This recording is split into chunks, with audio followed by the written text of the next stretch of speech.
Hello, everybody. This is Rodney Kelm, the Fatherpreneur, coming at you with another wonderful and amazing interview.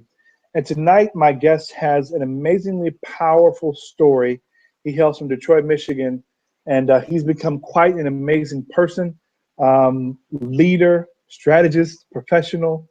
And tonight, he's going to share his story with you. And I'm so grateful that he's decided to come on fatherpreneurship.com and share that story. And my hope and my vision with his and all these interviews that I've been doing is to help men, specifically men and young men and older men, heal from things that they thought they were the only ones that have gone through it. Whether it be, simple things or super complicated things, we're touching on very hard to talk about subjects traditionally for men, and we're letting it all hang out in hopes that you will find hope and some encouragement and strength in these men telling their stories. And without further ado, hopefully can unmute his microphone. My guest for tonight is Dr. Ed Womack, the Urban Leadership Strategist. How you doing, Dr. Womack? I think he's still mute. There we go. I am fantastic, Rodney. How are you this evening? Doing wonderful. I just want to say thank you in front of all the guests for saying yes and hopping on tonight. I've been trying to get him on for quite some time, so I'm glad we finally were able to make this happen. Absolutely. It's indeed an honor, and I'm humbled to be able to be on the fatherpreneurship.com show tonight. So really, really appreciate your tenacity and your diligence, Rodney, and not giving up on me, Doc.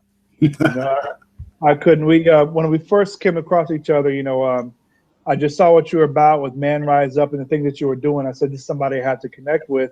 And from that moment, we sort of had an online, friendship blossoming. But so we don't take too long. I want to get into your story because it's an amazing story. And I want you just to start with, where you're from, what it was like, as a child growing up in wherever you're from. All right. Awesome. So as you mentioned in my bio, I was raised. I was not born in Detroit, Michigan, but I was raised in Detroit, Michigan, for real, on the west side of Detroit, on Dexter and Davison. And it was a thriving community at the time. The auto industry was like the ideal occupation that everybody aspired, or I should say everybody, most everybody aspired to have. And as luck would have it, my parents were very affluent and didn't subscribe to that blue collar mentality. My dad was a police officer for 25 years on the Detroit Police Department. My mom was a registered nurse who delivered most of my buddies and even some of my enemies in my neighborhood. But I grew up as a middle son of three, one biological, one stepbrother, was pretty much a standout on the outside. And by that, I mean, I appeared to have all the material things that a kid could want, need, or desire. I was an excellent student, which actually wasn't exactly the best of things. I began to stand out or feel alienated at a very early age, just by virtue of the natural upbringing of my mom and dad. But along the way, I also encountered a pretty devastating encounter with my stepbrother, who was from a sexual encounter from my dad's previous marriage. And it was really weird because this was my older brother who I looked up to, aspired to, thought should be my protector, should be my mentor, should be the person that I took example from. And turns out he ended up actually being a violator, a nemesis, an enemy, a thorn in my side, if you will, for several years beyond my childhood. And I didn't realize until much later on, which we'll certainly talk about, that those encounters as a youth between the ages of 8 and 14 really caused me to adopt a run away and hide, let me escape mentality. because I literally had a war going on the inside of me, where there was the code, the family code, and then there was the reality of what I was going through. So there was this war going on there. There was this war going on between what mom and dad stood for or represented from a professional perspective. From a family perspective, we were well known, and people even had the audacity to say, "Oh, I wish my kids were like your kids. They're awesome." And I'm thinking to myself, if you only knew. And of course, as a guy, I didn't really have available outlets to go. I felt like I was at fault. I also felt that there was some condemnation that would come if I were to try and reveal what was going on with me, and the sexual abuse that was taking place just would not. It wasn't something I even thought anybody would believe. And so I suppressed that and suppressed that and suppressed that. And so on top of the ridicule from being a bookworm, the hell of living inside of a home where everything on the outside looked like it was good to go, but on the inside, I was like trapped, because I didn't have, at the time, the ability to express what was going on, to process the emotions and the devastation that I didn't even realize was devastation. Like I said, I thought it was somehow my fault for a long time. And then I just began to get into escape mode. I started hanging out with older kids to try and fit in. I started drinking and smoking marijuana at a very early age, like about 11 or 12. I started smoking marijuana to try and, again, escape the reality or these facades that everybody else had of my family. And again, trying to protect the code, because I don't know, we're about the same age, but I know you may have heard what happens in this house stays in this house. And it was like, really?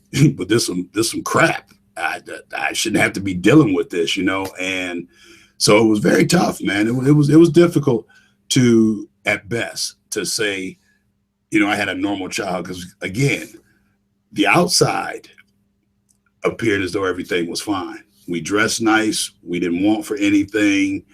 Again, people looked up to our family, and it was really, really difficult. So I want to just take a moment to really let the things that you went through.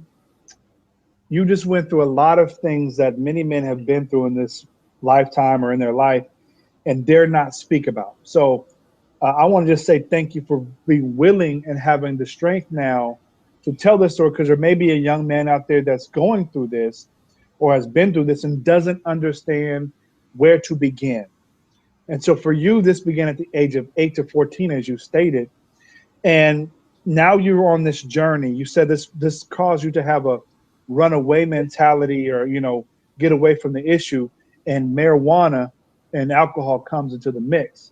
Now, I want people to understand that even though you may feel like you're the only one, from what I've been doing and talking to a lot of men, this is a commonality of how to deal with it.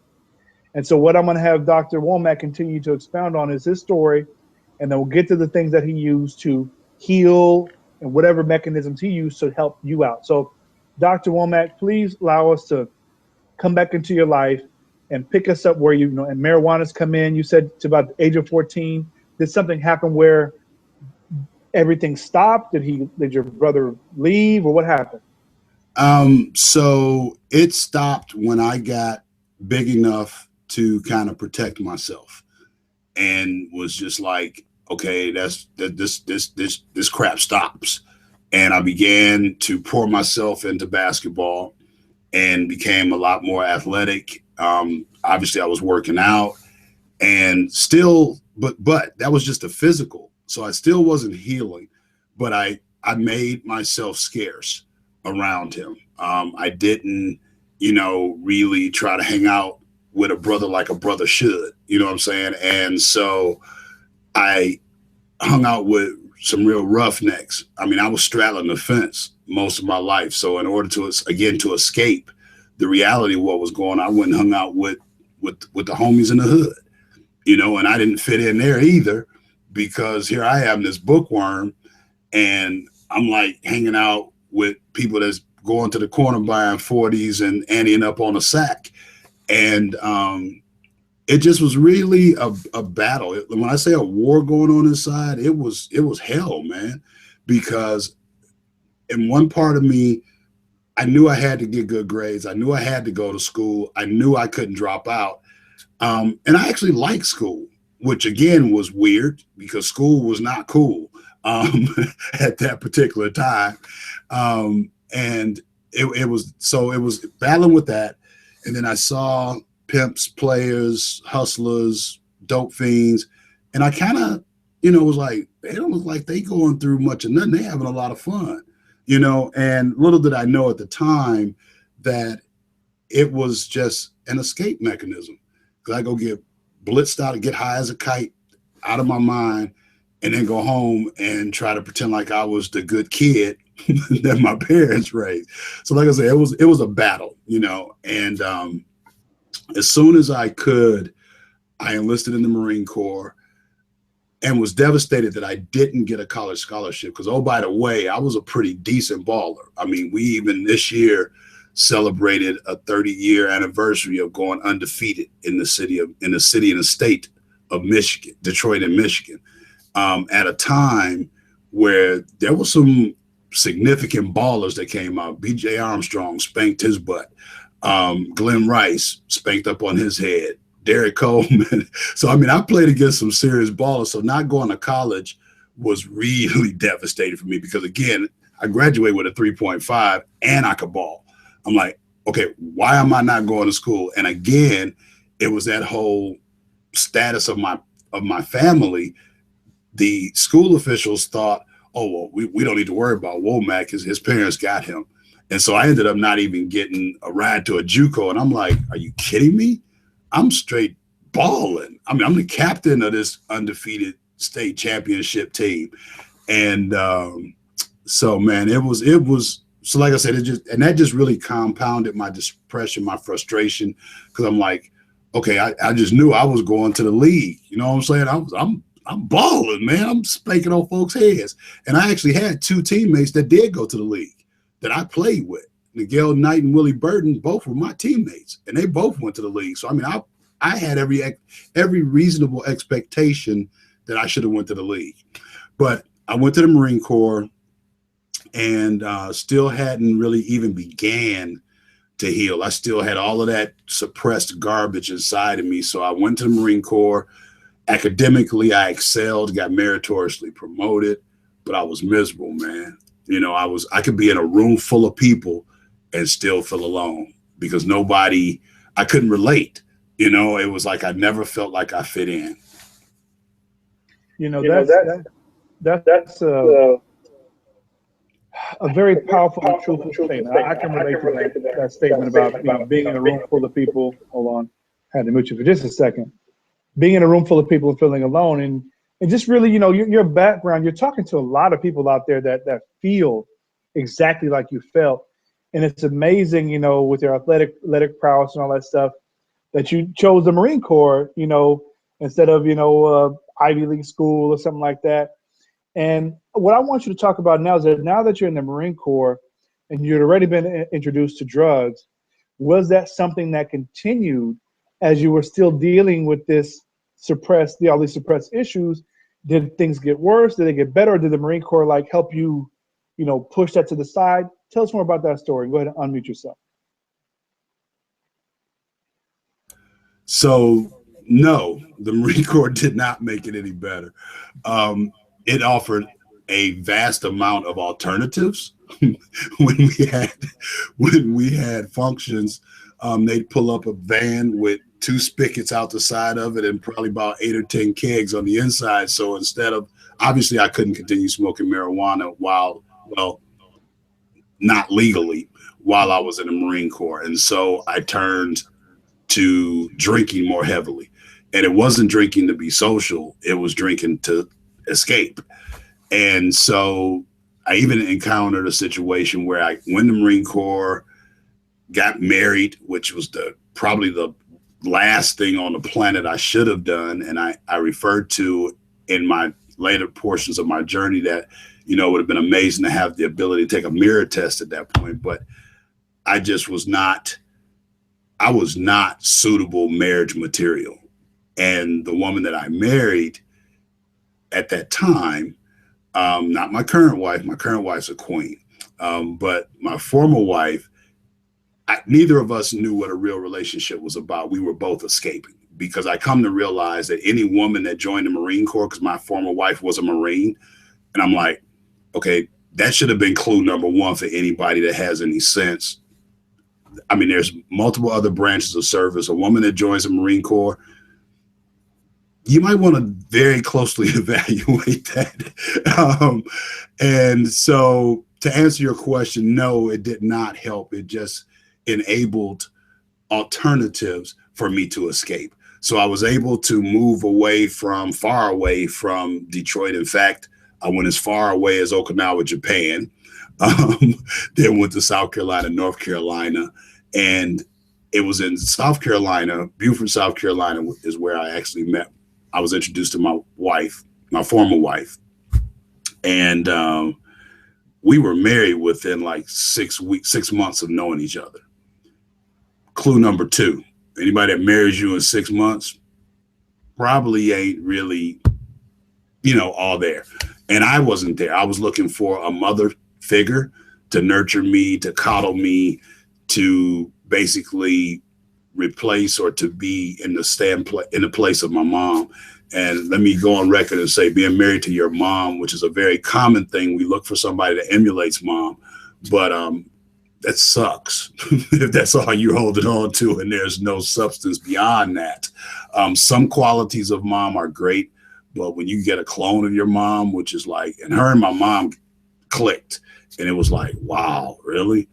And as time went on and I began to further erode, so I did not get better. I went deeper and deeper and deeper into my cycle of depression, if you will, which I now know it to be. At the time I didn't. I was just like, I'm doing everything I'm supposed to do. I'm getting good grades. I'm balling out. I'm doing everything society is telling me I should be doing. Why is my life tripping like this? And so it did not get better. It actually afforded me a number of other alternatives to further escape.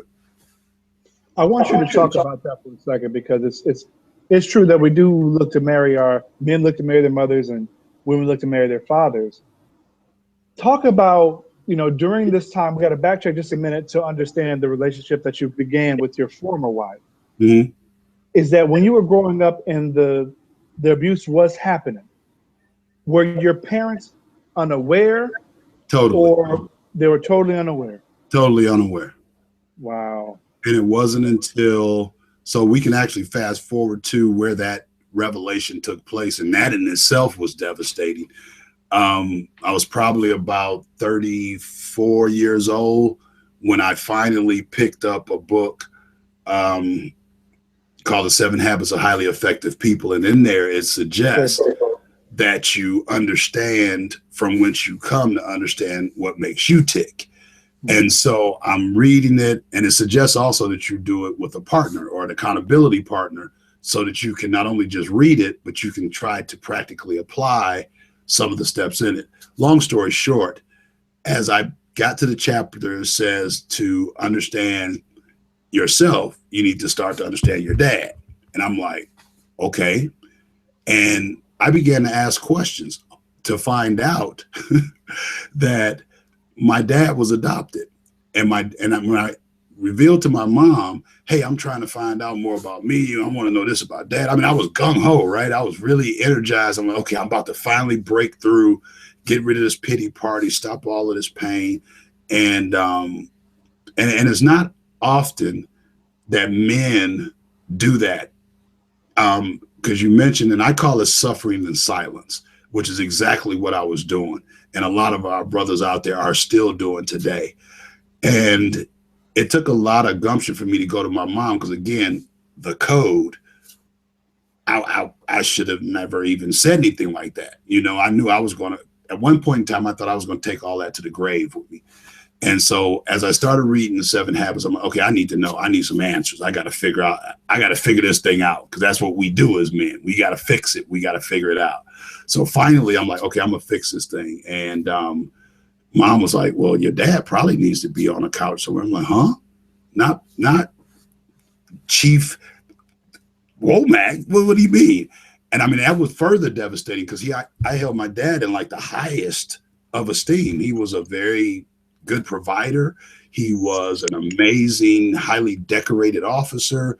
I mean, he was the man as far as I was concerned, and God bless and God rest his soul. You know, he established an example inside of me that although all this chaos and devastation was going on, I think if it had not been for him, I wouldn't still be here.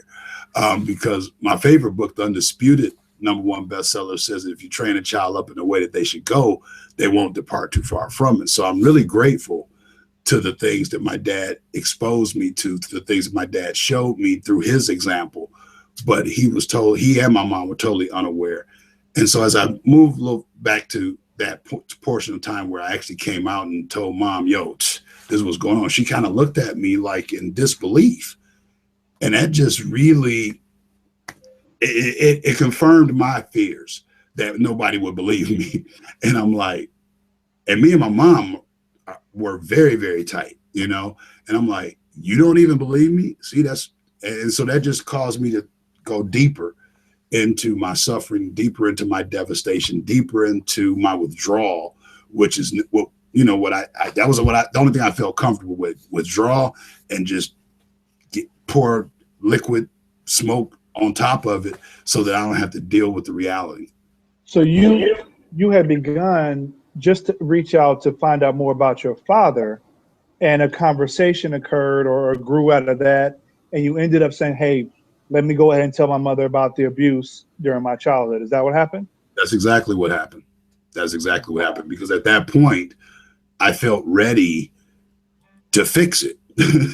And the only way to fix it at that point, based on what I had read, was to expose it, because those things that, you know, and at the time I didn't really understand it. Now I totally get it. And we'll get to that a little bit later on. But at the time I didn't realize that. I just knew I wanted to get this crap out of me that was bubbling up on the inside, that I was sick and tired of just causing me. I mean, I had means. I had been traveling. I was in Okinawa, Japan. I'm like, dude, come on, a homeboy from Detroit in Japan on Christmas Day, barbecuing in shorts. Come on, I've arrived, right?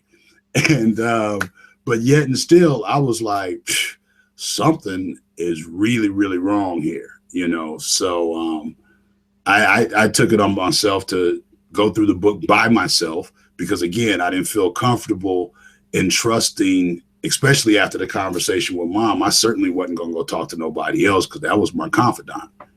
So you said this happened. What's her reaction was, why would you say something like that? Or, I mean, what was her reaction that told you she ain't trying to receive that information? She didn't respond.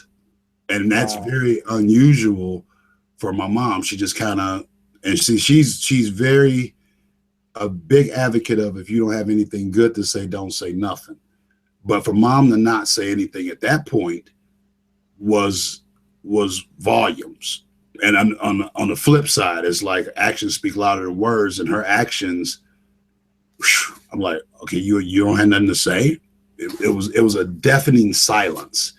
And I was devastated. I was just like, wow, that's my girl. I'm her #1 son. I'm her blood child, you know. And it caused some angst between my mom and I after that. You know, I'm like, okay, well, damn, I can't trust nobody now.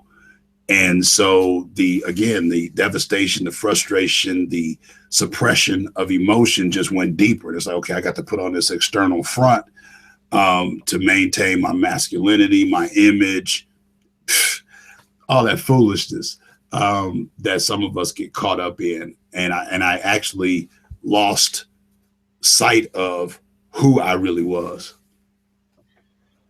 Wow. So at this point, you said you delved deeper into the drinking and smoking to further, you know, try to just drown this pain. Mm-hmm.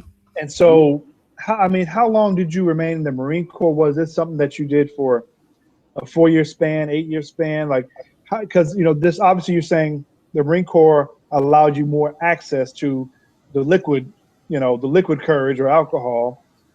So let's transition. Like, you were married and you did it because she was a lot like your mother, but of course it wasn't exactly what you needed.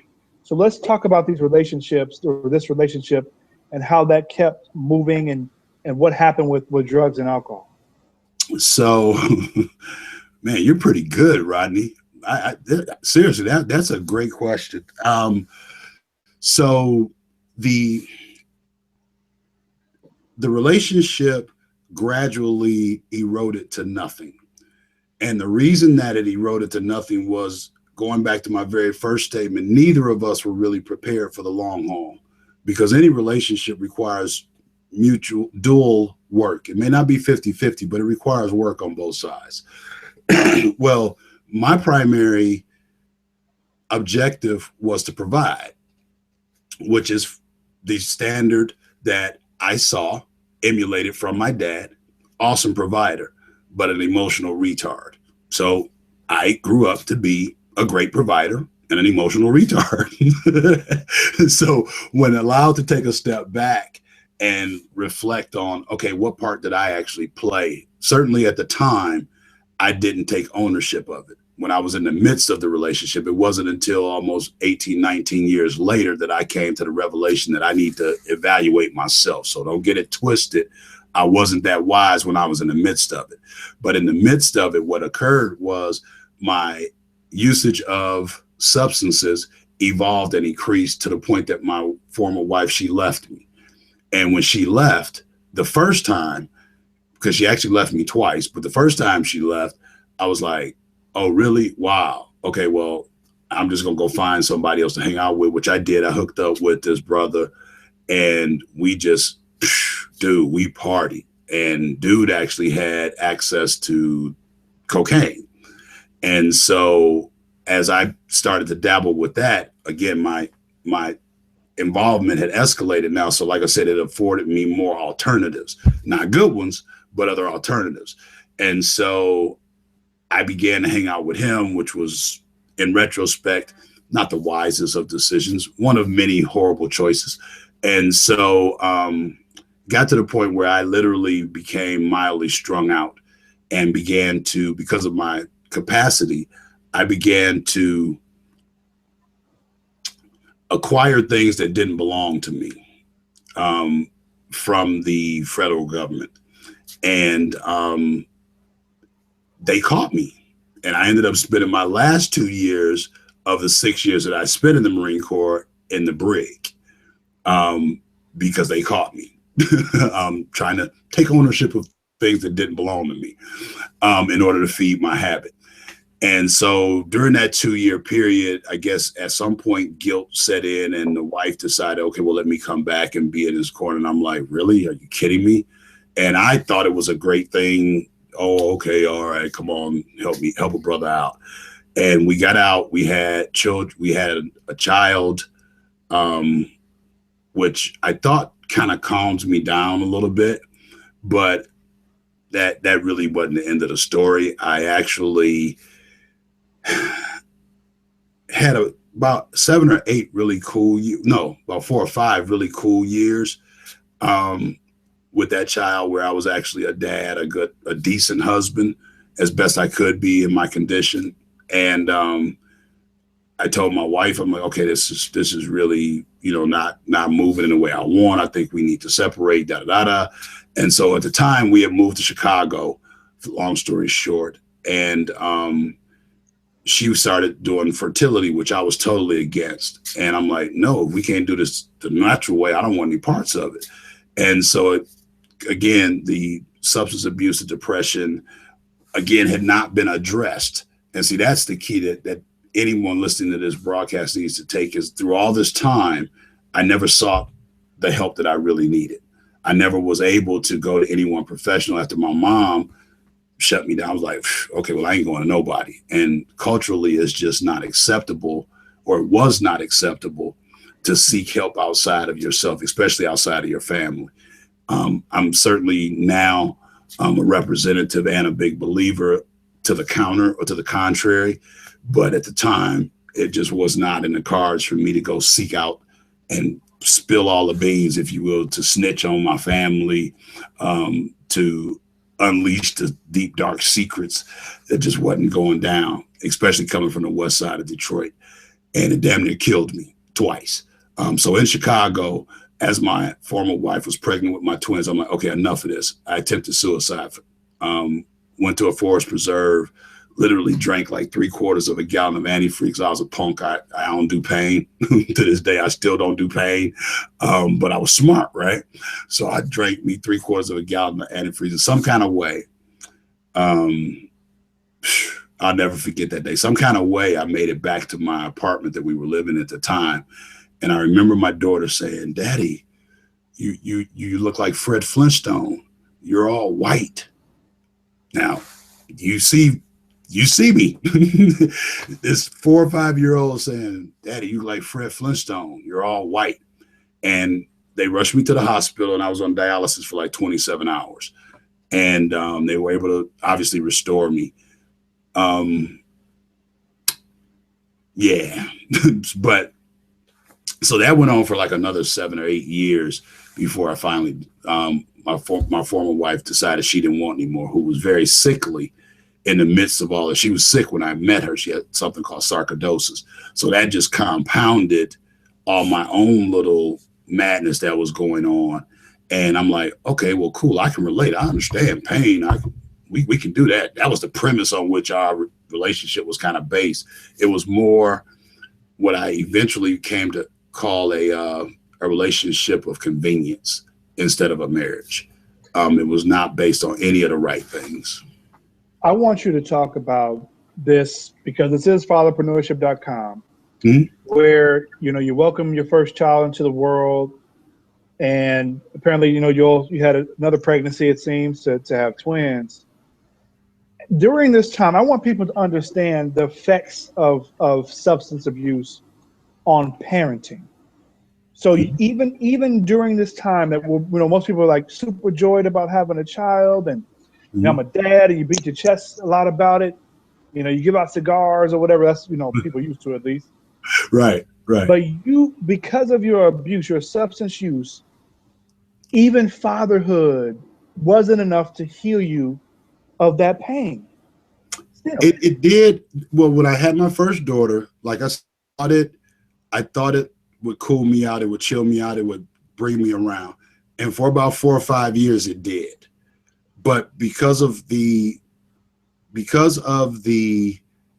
emotional retardation, after the, "Oh, she's so cute," the pounding on the chest, "Hey, I'm a daddy," then the responsibility set in, which I was not, and I'm not using this as an excuse or a justification, but literally I was not prepared for a child. I was still a child myself. And come to find out in my studies, when you start using substances, what occurs, and I'm gonna go a little deep for this segment, but I promise I'll come back. But what occurs when you introduce drugs and alcohol into the system is there's literally a block, almost a physical block, that occurs between your frontal lobe and something called a limbic nerve. And that thing that connects the two is called the vertical cortex. And that thing that connects the two is what allows you to think rationally. Well, when you introduce alcohol and drugs to that, it stymies you at whatever age it is that you're at. Yep. And so by virtue of the fact that I started using drugs at 12, 14 years old, although I was 30, I still had the mentality of a 12-year-old because I never stopped drinking. So that block, even if you stop, it takes about 2 years for the chasm to heal and you can begin to start to think clearly again. So there I am in a relationship. And that's why I said we should have never got married, because although I was 22 years old when we got married, she was dealing with a 12-year-old. And again, that's not a justification, but that's a reality. And so in retrospect, I now understand that. But at the time, I had no clue, man. I had no clue. And so as far as fatherhood went, hell, I was a kid. So it wasn't, like I said, the first 4 or 5 years, I thought it was cool. It was nice. Materially, I provided. I was an emotional retard, just like my dad.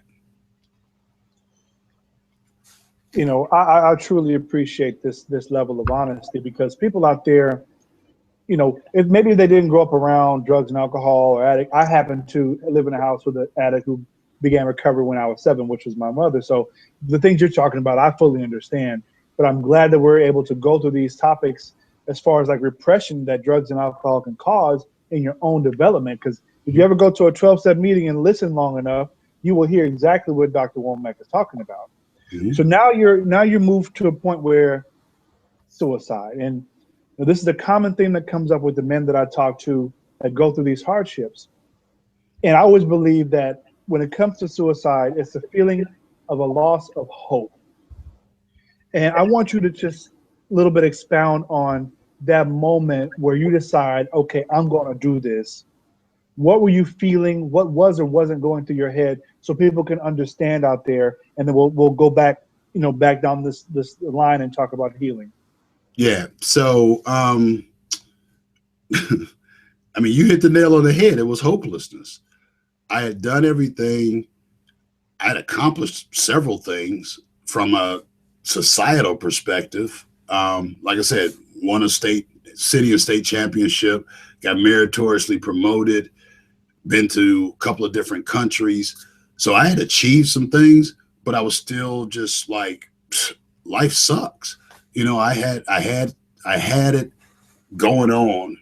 I was flossing for some of the younger folk that might be listening, and my life was on fleek for some of the even younger people that are listening. I got that one from my teenage daughter, but I think it's applicable to be able to help people understand. I was balling by all definitions, but in the inside, I had given up. I was like, okay, I've tried. I've done what I was supposed to do, and I'm not getting the results I wanted. And then working in corporate America, because I'm a computer geek, and so this time I'm like around all of these people that don't look like me, and they kind of like, I'm running circles around them, but they're getting promoted and I'm not, which really was just even another arrow in the quiver. You know what I'm saying? I'm like, damn, I can't even go get a job and be properly respected. So it really was a matter of,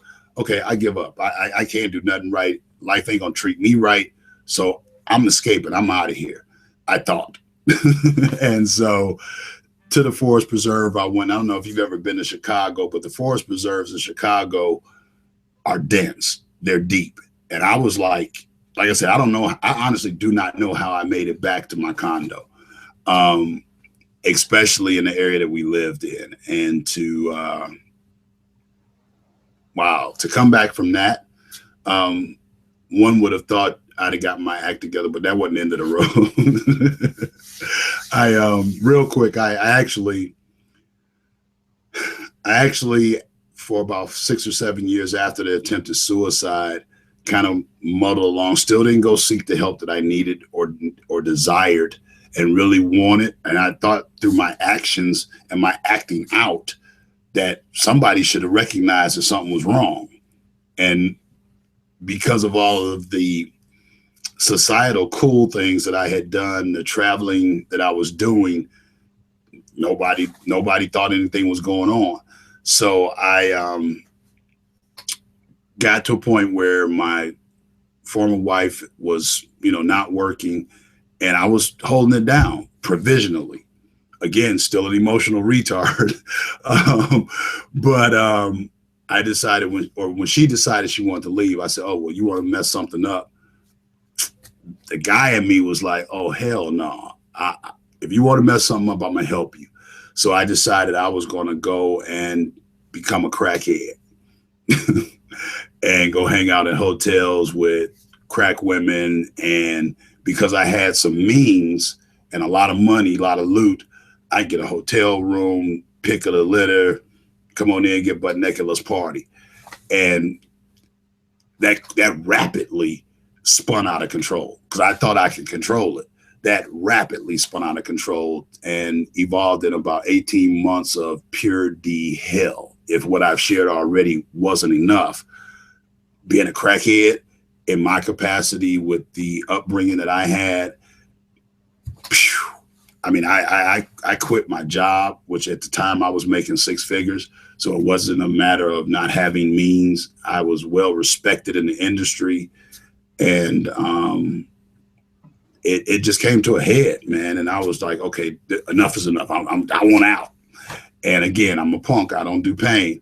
And I really thought I could control the use of crack cocaine. And it reduced me to nothing.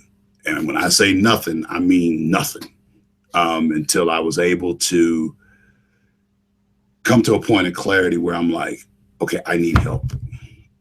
I need help. And I called one of my buddies. At the time I was in Atlanta and my buddy was in Chicago.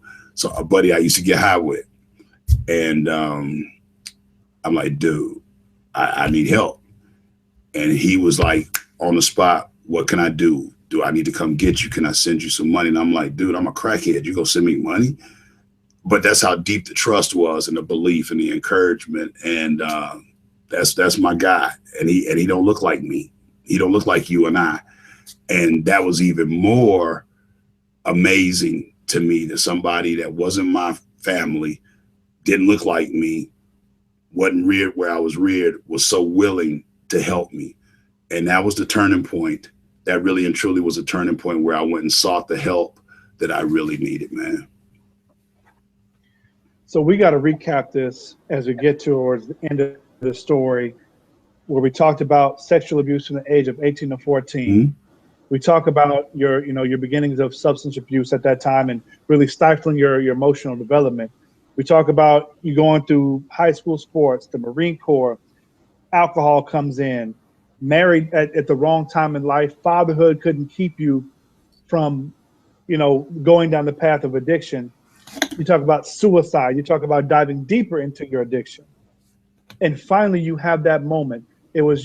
Tell us the moment, because here's what I know from my history with listening to addicts tell their stories, is there's a rock bottom moment. Mm-hmm. So you talked about, it was about an 18-month period where you were spending time in hotels with the drug, with people who were using the drug. What was that moment where you said, that's enough? Can you put us in, paint that picture for us, please? Oh, very, very vividly. It's indelible in my mind. It was a dark, dank hotel in a very popular trap, which is where people do dope, in Atlanta. And I'm now not able to afford my own hotel room. So I'm in a room with about 12 other addicts, and I'm literally sleeping on the floor of a grungy ass rundown hotel room without a pot to piss in or a window to throw it out of. I've gone through about 212,000 worth of 401k. I have no more people to call. I have no more means of my own. And I don't know where my next meal is coming from. I wasn't really too keen on eating, but for some reason that day I felt like eating. So I got up out of that hotel room and I literally walked for like 2 days, literally walked the streets of Decatur for 2 days, and finally found myself in the square in Decatur, and I was hovering over a pile of ants. And I remember it like it was yesterday, Rodney. I mean, I'm sitting there and I'm looking at this pile of ants, and there's this restaurant across the street and the people are over there yucking it up, getting their drink on, getting their eat on. And I'm like, damn, that used to be me. I had that moment of clarity. It was clear as day. I'm like, damn, that used to be me. And then I turned my attention back to these ants and I'm looking at them and I'm like, wow, look at them. They getting it done. They just out here, they're exposed. Little do they know, if I just drop these 13s on them, they all just dead, but they don't care. They lifting twice their weight to take care of their family, going back to the fatherhood perspective. And I'm like, damn, I'm not even as worthy as an ant. And that was the defining moment where I said, enough. I got to get some help. It was them damn ants, man. Them damn ants. And I'm so grateful for them ants that today, I often use that in my coaching. I use that in my speaking engagements, but it really and truly is clear. It's crystal clear. That was the defining moment where the brokenness or the rebound from brokenness began. Wow. Wow, we have to retitle this the real Ant-Man, right? The real Ant-Man. But that is important. To me, I felt that was important that I had you tell that part of your story. Mm-hmm. Because I understand that it's a part of recovery. That's the real beginning of recovery for most addictions. So whatever it is that you're going through, my recommendation is don't wait till you hit rock bottom. So if you're going through something right now, recognize yourself in somebody else. There's a saying, the difference between a smart person and a wise person is a smart person learns from their mistakes. A wise person learns from other people's mistakes. Mm-hmm. Learn from these mistakes, learn these lessons from Dr. Womack tonight. So Dr. Womack, please take us on your journey now, where the ants have talked to you, where you said, okay, I need help. You call your buddy who doesn't look like you, who didn't grow up where you grew up, but was willing to help you.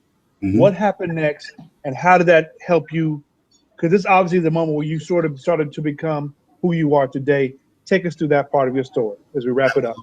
Absolutely. So I'll keep it brief, and but that was definitely the beginning of the return from brokenness. That was the beginning of back from broken starting to occur. And I went to this amazing facility called Trinity House, which is a organization that restores homeless men with substance abuse problems to become independent living or citizens in an independent society.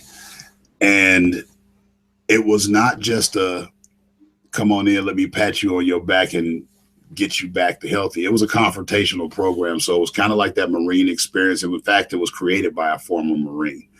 And so it was very structured. It was very in your face. It was confrontational. It was Afrocentric. It allowed me through a number of different programmatic provisions to understand me. I was not afforded the opportunity to see my family. I didn't want to see my family at that point. I had pretty much estranged myself from all of them, but it gave me the opportunity to take a hiatus from life in its entirety and focus exclusively on me. And I pray to God that some of the listeners out here, like you say, Rodney, can avoid getting to that point where they just lose it all, or they just have to just say, okay, I just need to take a total break from life. I hope they realize that seeking the help that you need before you get to that point is far better for everybody involved, because the reality of what I learned at Trinity House was I didn't just do those things to me. My acting out, my addiction, my suicide attempts, they weren't just on me. They affected my family. They affected my friends. They affected folks that I didn't even know that even cared. And so during that journey, I was able to really get some clarity of thought. I was able to exercise some of those demons. And the real key that I discovered while I was at the Trinity House was the attention that I gave to not fitting in, the attention I gave to being different, the attention I gave to not fitting in was exactly where I was supposed to be. What it helped me to understand is I was born to be a leader. My mom named me to be a leader. My life and the ability to overcome some of the obstacles and the setbacks that I encountered had leader written all over them. And so for those that are going through a circumstance, let me be that witness. Let me be that testimony for you. Because see, first of all, without a mess, you will not have a message. And without a test, you certainly won't have a testimony. And so before I got to a point of clarity, I used to ask, why? Why me? Why is this happening to me? Why am I going through these circumstances? Why is my life in a flipping shambles? But what I came to understand by virtue of being able to have that moment of clarity, seek the help that I needed. I began to rebuild myself. People began to come into my path that genuinely cared about my well-being and began to mentor and nurture me and pour into me. And that became contagious. It became something that I could not deny. It became so powerful that what started out as a healing process turned into a book. My first publication, Back from Broken, Happy, Joyous, and Free. And it was not intended to be a book. It was intended to be a 4th step. You mentioned a 12-step program. It was meant to be my personal inventory. And what evolved out of that was the desire that had been suppressed, the emotion that had sat on top of that willingness to serve others had blocked out and drowned that yearning deep inside, that purpose that was planted inside of me even before I was born was now being released. And I now am just immensely grateful, humbled, and honored to be able to be the urban leadership strategist, humbled to be able to pour into the lives of men specifically, humbled to be able to pay my rent on this planet, which is the service to others, absolutely ecstatic at the fact that I can see lights come on in one's eye when they realize that the circumstance they're currently facing is not their final game, that I can talk to people and tell them, hey, the noise that you hear in your ear from those naysayers that are doubting you, that's not your destiny unless you choose it to be. The people that don't give you the attention that you need and uplift you, enrich you, inspire you, if they're not moving you forward, they're killing you. And you might have to let some folks go. I had to let a bunch of folk go in my life. And today I'm okay with that, because a good friend of mine said, you know, if you can't be a turkey and soar with the eagles. You can't be a turkey and soar with the eagles. Now, somebody's going to get that a little bit later on. That might be a little old school or cliche for some. So let me just put a quick point of clarity on here in light of the time we got left. If you know that you know that you know that you have purpose, you have vision, you have some sort of calling that's burning on the inside of you, don't let a devil in hell stop you. I know people may look at Rodney and say, man, how can you choose between, and this is one of the things that really intrigued me about Rodney and drew me to him. How can you take your profession and the ability to be able to spend time with your kid and make any type of comparison between the two? In this go-get-it, dog-eat-dog world that we live in, fathership typically, or parenthood, period, typically will take a back seat to provision. So I commend you again, Rodney, for who you are. And that's really what intrigued me to come at you, because it takes a real leader to defy the odds. It takes a real man to step outside of the comfort zone. It takes a real go-getter to not listen to the madness that people, and I'm sure at some point, Rodney, people were like, dude, really? Are you kidding me? You'd much rather spend more time with your kid? And I so am watching you and trying to take example, because I love it, you know, and now I really value that.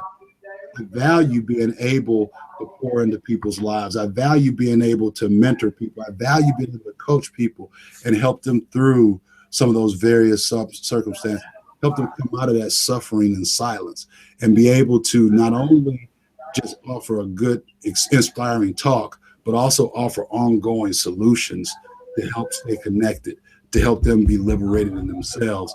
And hopefully, at the end of that, they'll realize that it's time for them to pay their rent. And their rent is a service to others. You know, if I had a pom-pom right now, I'll be shaking it for you right about now.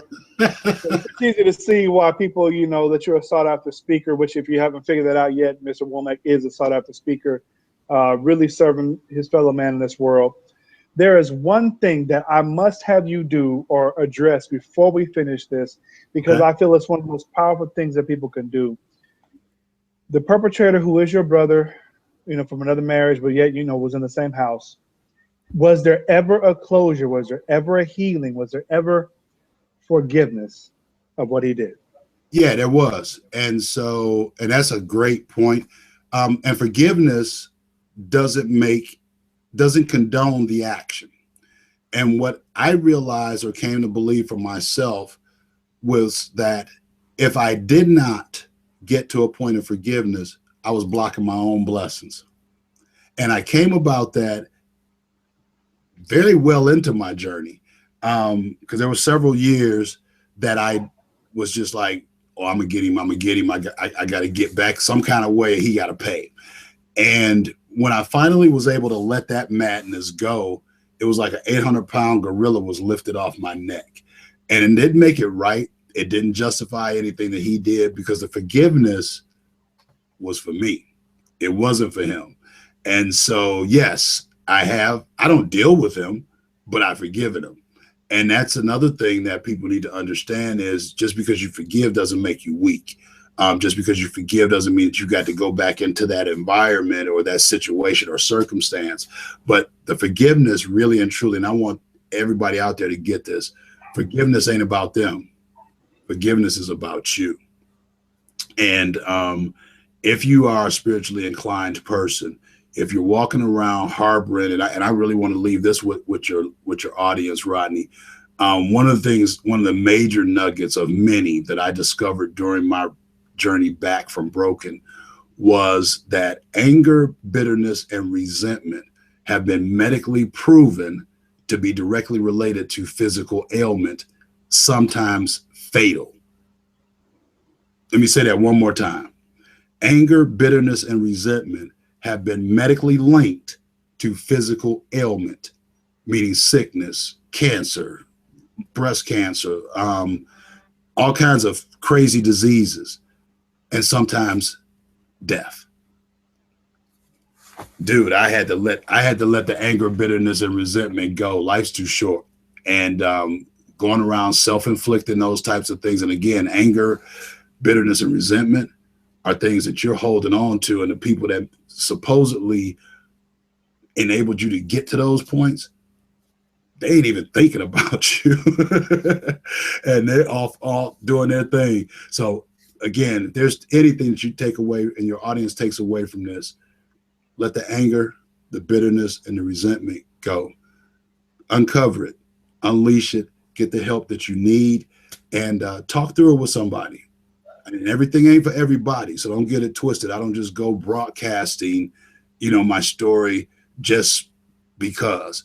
I'm comfortable, a little more comfortable today, but it's taken a lot of counseling, a lot of training, a lot of coaching to get to the point where I can freely express these things without going into a funk. So I don't encourage you just go start blabbing to any and everybody, but find somebody that you can trust, somebody that can relate, somebody that can offer you the necessary encouragement, insight, and sometimes just be able to listen without judging you. Well, that's nothing but the truth. And the last piece of the story I want to bring together was after you go through this recovery period and you go through that program, were you able to reestablish your relationship with your children? Oh, absolutely. Absolutely. In fact, after my transition is what they call graduation out of the program, I attempted to reconcile with my former wife, and that didn't quite work out, but I did reconcile with my kids. And I do have a relationship that is reasonably healthy with them today. They're teenagers, so that's a kind of dicey area, but we do converse. I actually had one of them say to me right after their mom passed, because I was a full-time single dad for about 2-3 years after she passed. And so that really allowed us to bond and get some better continuity and connectivity going on. But I had one of my twins tell me that, Dad, I miss Mom, but I'm glad you're here. Wow. And wow. Dude, that if I could, she actually even wrote a poem. If we got 2 seconds, if I could find it. Go ahead. Ain't no time limit right now. And she just sent this to me a couple of days ago. Although she wrote it a while back, and she says, Dad, I just really wanted to share this with you again. And she's a poet. She's actually a published author. After I wrote my book, we got her book written. So my daughter's an author as well. But this is the poem. She said, "Hey, Daddy, I found this poem that I wrote to you from when you first moved in after Mommy died. Just thought I would share it again with you. With everything that went on before, I thought I could never say what went through my mind, what bothered me each and every day. I thought that I couldn't come to you, that my complaints would fall on deaf ears, but you proved me wrong completely. You eliminated all of my fears. Tonight I had loads to tell you, and you listened to every word. Thinking you didn't care was ridiculous, totally absurd. We are finally back together by the grace of God. We can be forever with one another, finally, just you and me." I mean, so do we have a relationship? When you receive something like that,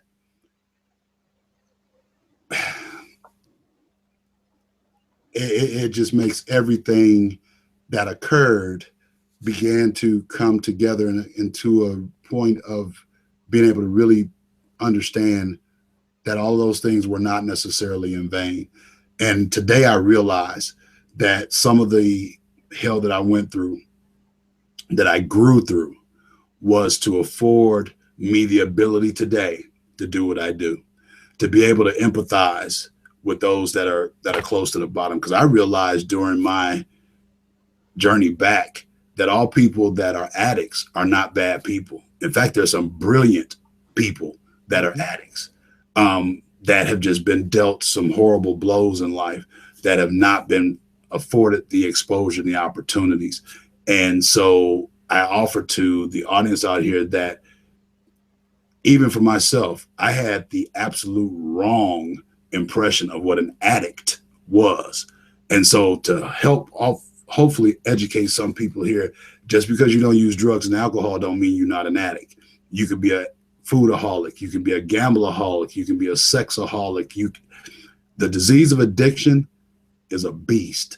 It's real, it's cunning, it's baffling, it's insidious. It will sneak up on you and cause you to neglect the very things that are most close to you. And it don't have to be drugs and alcohol. So please hear me and hear me well. The disease of addiction is a beast. It's cunning, it's baffling, and it's insidious. And we'll have to cover that one on a totally different webinar, Rodney. I won't go there because I could go there for hours. But seriously, when you're going through, when you feel like you're at your wit's end, know that you're not alone. Know that there's somebody else that went through. Because I used to think that I was just on an island and nobody would ever understand the things that I had encountered. And certainly there was nobody that could help me out of it. And man, am I grateful and glad that I was wrong. And oh, by the way, that program that I mentioned that I went into, when I had that moment of clarity from them damn ants, I now sit on the board of that program as a program chair. And so I get to help restore lives and help them brothers come back to independent living. Well, folks, his story is what this show is about. You know, his reconnection with his daughters. That's what fatherpreneurship is about. And I must say thank you again to Dr. Ed Womack for being strong enough and growing through what he grew through to tell his story. And I thank you all for tuning in tonight, for coming to fatherpreneurship.com, listening to some stories that I hope truly help transform your life, help you think differently about the things that you're doing and who it's affecting. I hope that you will share this on social media, whether it's Twitter, Facebook, Google+, whatever site that you use. Please help us spread this message to help men heal and help women understand what's going on with men as well. And as I close this out, I want to say thank you for your most valuable commodity on earth, which is your time, because once you give it away, you'll never get it back. God bless you. See you in the next episode of the highlights on fatherpreneurship.com in this Speak Life series. Bye-bye.